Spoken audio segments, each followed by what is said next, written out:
लोकशोकविनाशिन्ये नमः। ॐ धर्मनिलयाये नमः। ॐ करुणाये नमः। ॐ लोकमात्रे नमः। ॐ पद्मप्रियाये नमः।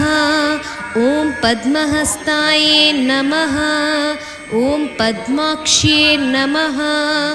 ॐ पद्मसुन्दर्ये नमः। ॐ पद्मोद्भवाये नमः। ॐ पद्ममुख्ये नमः। ॐ पद्मनाभप्रियाये नमः। ॐ रमाये नमः। ॐ पद्ममालाधराये नमः। ॐ देव्ये नमः। ॐ पद्मिन्ये नमः। ॐ पद्मगन्धिन्ये नमः। ॐ पुण्यगन्धाये नमः। ॐ सुप्रसन्नाय